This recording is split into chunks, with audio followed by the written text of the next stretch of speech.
मत्ती रचित सुसमाचार 19वां अध्याय। जब यीशु ये बातें कह चुका तो गलील से चला गया और यहूदिया के देश में यरदन के पार आया और बड़ी भीड़ उसके पीछे हो ली और उसने उन्हें वहां चंगा किया। तब फरीसी उसकी परीक्षा करने के लिए पास आकर कहने लगे, क्या हर एक कारण से अपनी पत्नी को त्यागना उचित है? उसने उत्तर दिया, क्या तुमने नहीं पढ़ा कि जिसने उन्हें बनाया उसने आरंभ से नर और नारी बनाकर कहा कि इस कारण मनुष्य अपने माता पिता से अलग होकर अपनी पत्नी के साथ रहेगा और वे दोनों एक तन होंगे। सो वे अब दो नहीं परंतु एक तन है। इसलिए जिसे परमेश्वर ने जोड़ा है उसे मनुष्य अलग न करे। उन्होंने उससे कहा, फिर मूसा ने क्यों यह ठहराया कि त्याग पत्र देकर उसे छोड़ दे? उसने उनसे कहा, मूसा ने तो तुम्हारे मन की कठोरता के कारण तुम्हें अपनी अपनी पत्नी को छोड़ देने की आज्ञा दी, परंतु आरंभ से ऐसा नहीं था। और मैं तुमसे कहता हूं कि जो कोई व्यभिचार को छोड़ और किसी कारण से अपनी पत्नी को त्याग कर दूसरी से ब्याह करे वह व्यभिचार करता है, और जो उस छोड़ी हुई से ब्याह करे वह भी व्यभिचार करता है। चेलों ने उससे कहा, यदि पुरुष का स्त्री के साथ ऐसा संबंध है तो ब्याह करना अच्छा नहीं। उसने उनसे कहा, सब यह वचन ग्रहण नहीं कर सकते, केवल वे जिनको यह दान दिया गया है, क्योंकि कुछ नपुंसक ऐसे हैं जो माता के गर्भ ही से ऐसे जन्मे, और कुछ नपुंसक ऐसे हैं जिन्हें मनुष्य ने नपुंसक बनाया, और कुछ नपुंसक ऐसे हैं जिन्होंने स्वर्ग के राज के लिए अपने आप को नपुंसक बनाया है। जो इसको ग्रहण कर सकता है वह ग्रहण करे। तब लोग बालकों को उसके पास लाए कि वह उन पर हाथ रखे और प्रार्थना करे, पर चेलों ने उन्हें डांटा।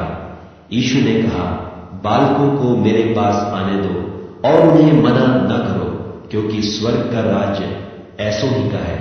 और वह उन पर हाथ रखकर वहां से चला गया। और देखो, एक मनुष्य ने पास आकर उससे कहा, हे गुरु, मैं कौन सा भला काम करूं कि अनंत जीवन पाऊं? उसने उससे कहा, तू मुझसे भलाई के विषय में क्यों पूछता है? भला तो एक ही है, पर यदि तू जीवन में प्रवेश करना चाहता है तो आज्ञाओं को माना कर। उसने उससे कहा, कौन सी आज्ञा है? यीशु ने कहा, यह कि हत्या न करना, व्यभिचार न करना, चोरी न करना, झूठी गवाही न देना, अपने पिता और अपनी माता का आदर करना और अपने पड़ोसी से अपने समान प्रेम रखना। उस जवान ने उससे कहा, इन सब को तो मैंने माना है, अब मुझ में किस बात की घटी है? यीशु ने उससे कहा, यदि तू सिद्ध होना चाहता है तो जा, अपना माल बेचकर कंगालों को दे और तुझे स्वर्ग में धन मिलेगा, और आकर मेरे पीछे हो ले। परंतु वह जवान यह बात सुन उदास होकर चला गया, क्योंकि वह बहुत धनी था। तब यीशु ने अपने चेलों से कहा, मैं तुमसे सच कहता हूं कि धनवान का स्वर्ग के राज्य में प्रवेश करना कठिन है। फिर तुमसे कहता हूं कि परमेश्वर के राज्य में धनवान के प्रवेश करने से ऊंट का सुई के नाके में से निकल जाना सहज है।